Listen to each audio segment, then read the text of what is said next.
अस्सलाम वालेकुम नाज़रीन, ख़बर शामिल कयूं था ठरी मिरवाह खां। ठरी मिरवाह जे मीरस कॉलोनी जे माला ख़ान मोहम्मद सूमरो में तरक़ियाती कम न थियण ख़िलाफ़ रहवासियुनि जो एहतिजाज कंदे रजब सूमरो, आशिक़ सूमरो, शाहिद सूमरो ऐं ॿियनि चयो त टाउन इंतिज़ामिया ठरी मिरवाह पारां जेकी नालियूं ठही रहियूं आहिनि उहे मनपसंद माण्हुनि खे मिली रहियूं आहिनि, जॾहिं त असांजो महलो अटिकल 30 खां 40 घरनि ते मुश्तमिल आहे।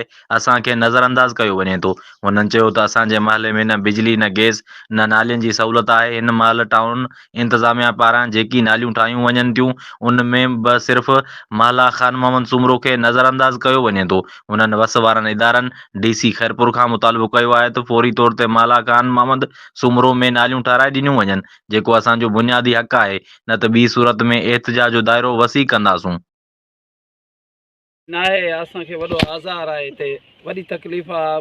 परियूं बनियूं आहिनि, असांजे पाणी लहे थो, असां लाइ तकलीफ़ आहे ॾाढी। ऐं असां ॿाहिरनि खे अर्ज़ा कयूं त असां ते महिरबानी करे असांजी नालियूं ॾियनि।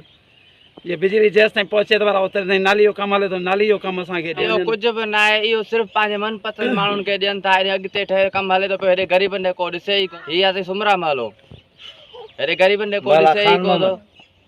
इन जे करे ऐं असांजा वोट कंहिं हिसाब में कोन्हनि के केरु कोन ईंदो वठणु। असांजो इहो ई मुतालबो आहे त असांखे नाली ठही मिले। गंद किचिरो बलाऊं थी वियूं आहिनि, पाणी ॿाहिरि बचो अची नथो साफ़ करे, किनो पाणी आहे गंदो।